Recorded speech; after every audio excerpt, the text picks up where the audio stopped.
جوئے سرود آفریں آتی ہے کوہسار سے، پی کے شراب لالۂ گوں میں کدے بہار سے۔ مست میں خرام کا سن تو ذرا پیام تو، زندہ وہی ہے کام کچھ جس کو نہیں قرار سے۔ جوئے سرود آفریں، نغمے گاتی ہوئی ندی، کوہسار کہتے ہیں پہاڑ کو۔ شراب لالۂ گوں، سرخ رنگ کی شراب، میں کدے بہار سے، بہار کے مے خانے سے۔ مست میں خرام، شراب کی مستی میں جھوم جھوم کر چلنا۔ پیام کہتے ہیں پیغام کو، قرار کہتے ہیں سکون کو۔ اقبال کہتے ہیں کہ ندی جو ہے وہ پہاڑ کی چٹانوں میں سے گزرتی ہوئی زمین کی طرف آ رہی ہے، اور اس کی مثال ایسی ہے جیسے کہ بہار کے موسم میں گل جسے شراب پی کر مستی و مدہوشی کے عالم میں رواں دواں۔ اور پھر کہنا کہ اس ندی کا پیغام تو سن لے، وہ کیا کہہ رہی ہے؟ وہ کہہ رہی ہے کہ دنیا جو ہے وہ حرکت کا نام ہے، رواں دواں ہونے کا نام ہے۔ اس میں سکون اور ثبات نہیں ہے اس دنیا میں، کہ ایک جگہ ٹھہرنے کا نام جو ہے نا وہ زندگی نہیں ہے۔ پھرتی ہے وادیوں میں کیا دختر خوش خرام ابر، کرتی ہے عشق بازیاں سبزۂ مرغزار سے۔ دختر خوش خرام ابر، بادل کی ناز نخروں سے چلنے والی بیٹی، مراد بدلی۔ عشق بازیاں، محبت کی ادائیں۔ سبزۂ مرغزار، ہرا بھرا باغ جہاں پرندے چہچہاتے ہوں۔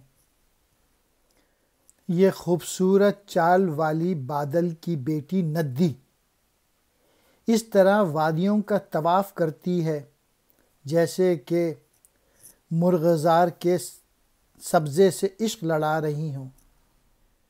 جام شراب کوہ کے غم کدے سے اڑاتی ہے، پست و بلند کر کے طے کھیتیوں کو جا پلاتی ہے۔ جام شراب، شراب کا پیالہ، کوہ کہتے ہیں پہاڑ کو، غم کدے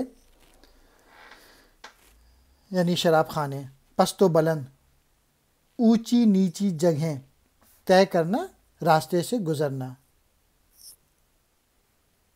ندی جب پہاڑوں سے گزرتی ہوئی نیچے جاتی ہے تو وہاں پہ جو کھیتیاں ہیں جہاں پہ فصل ہوتی ہے ان کو پانی پلاتی ہے وہ ندی۔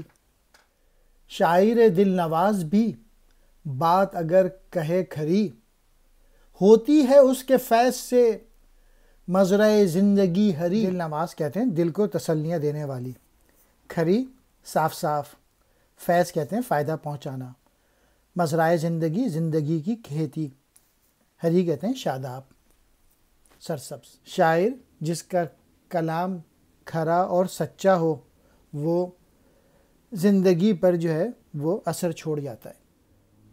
شان خلیل ہوتی ہے اس کے کلام سے عیاں، کرتی ہے اس کی قوم جب اپنا شعار آزری۔ شان خلیل، حضرت ابراہیم خلیل اللہ جیسی شان اور دبدبہ، کلام سے مراد شاعری ہے، عیاں ظاہر، شعار طور طریقہ، آزری بت بنانے کا فن۔ جب اس شاعر کی قوم آزار کا شیوہ اپنا لیتی ہے، یعنی جب قوم جو ہے بھٹک چکی ہوتی ہے اور بتوں کی پرستی شروع کر دیتی ہے تو شاعر کا کلام ایسا ہوتا ہے جس میں حضرت ابراہیم علیہ السلام کی شان جھلکتی ہے۔ یعنی قوم جب برائیوں کی طرف چلی جاتی ہے تو شاعر جو ہے ان بتوں کو آ کے ریزہ ریزہ کرتا ہے۔ اہل زمیں کو نسخہ زندگی دوام ہے، خون جگر سے تربیت پاتی ہے جو سخنوری۔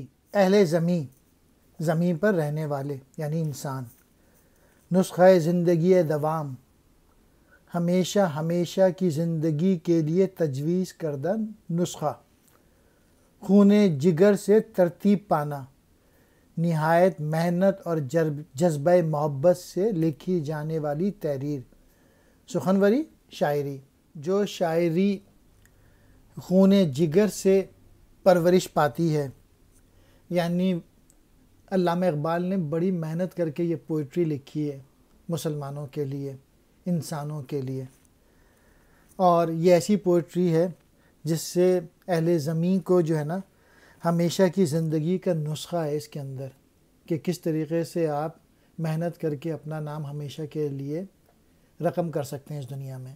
گلشن دہر میں اگر جوئے میں سخن نہ ہو، پھول نہ ہو، کلی نہ ہو، سبزہ نہ ہو، چمن نہ ہو۔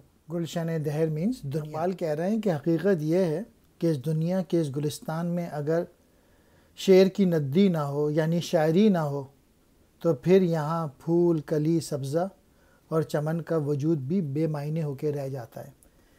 یعنی جب تک آپ کو فلاسفرز نہ ملیں، تھنکر نہ ملیں، حکیم امت نہ ملیں، تو چیزیں صحیح نہیں ہو سکتی۔